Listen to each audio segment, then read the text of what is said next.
In a world where magic flows like rivers through the earth, a young boy named Lloyd stumbled upon a destiny far greater than he could have imagined.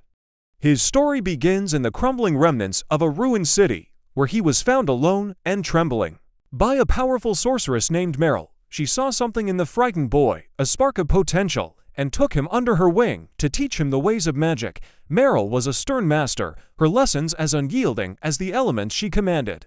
She began with fire magic, conjuring a blazing flame before Lloyd's wide eyes. "If you can't do this by sundown," she declared, "you'll go hungry tonight."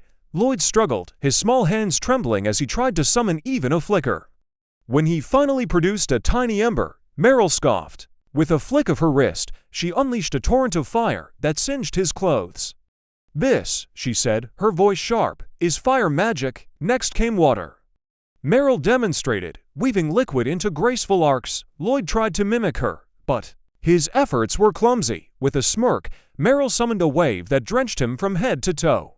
"This is water magic," she said as he sputtered, soaked and shivering. When Lloyd attempted wind magic, he managed a faint breeze. Proud of his progress, Meryl, unimpressed, blew a gust from her lips that sent him tumbling through the air. "That's wind magic," she said, her tone dripping with disdain. Undeterred, Lloyd crafted a delicate figure of Meryl out of ice, hoping to earn her approval.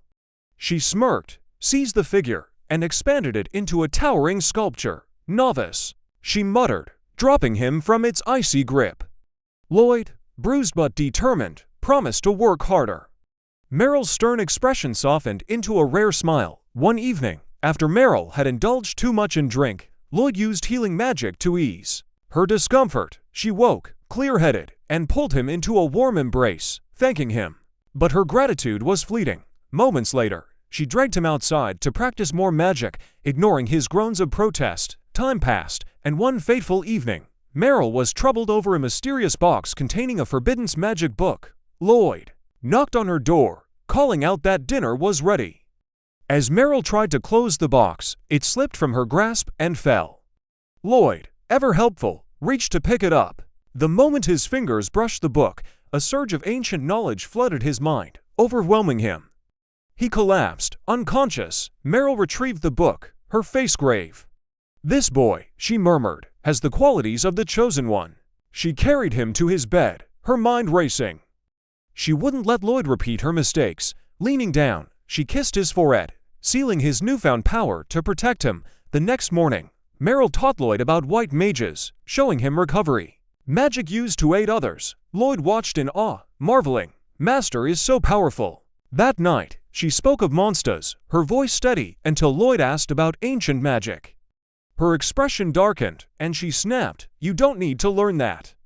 It vanished centuries ago." The following day, Lloyd attempted to summon his wand, but his movements were slow. Meryl struck him lightly, scolding, "Don't neglect your training."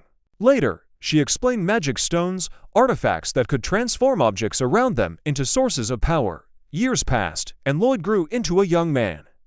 Meryl, ever the demanding mentor, took him to a dense forest, handed him a knife, and said, "Get home within a week." Then she left, alone. Lloyd faced a monster and fled, climbing a tree to escape its claws. Panting, he muttered, "White mage magic can't defeat monsters. I have to run."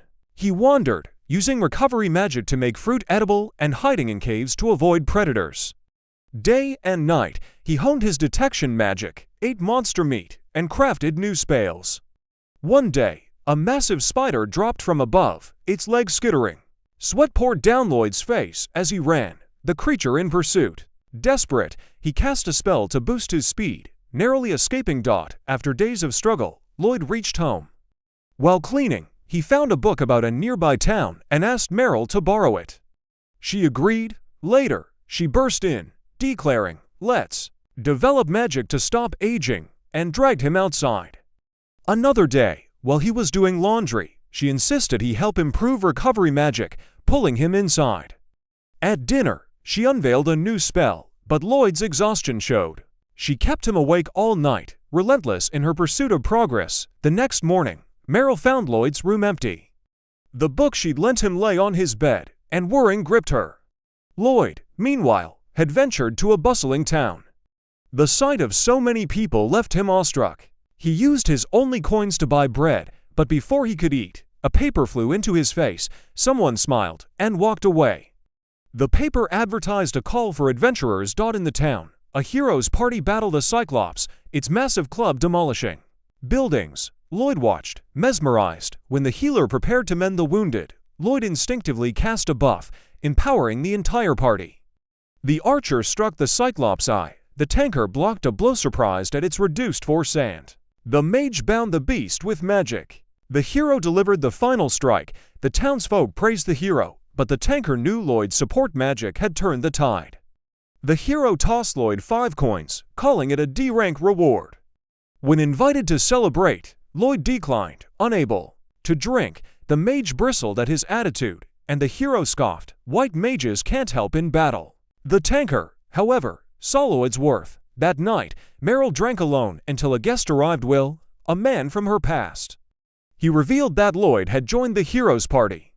Meryl nodded, admitting she'd orchestrated it. "It's time for him to see the world," she said. "As long as he doesn't grow arrogant with his power." Will asked if she still regretted her past.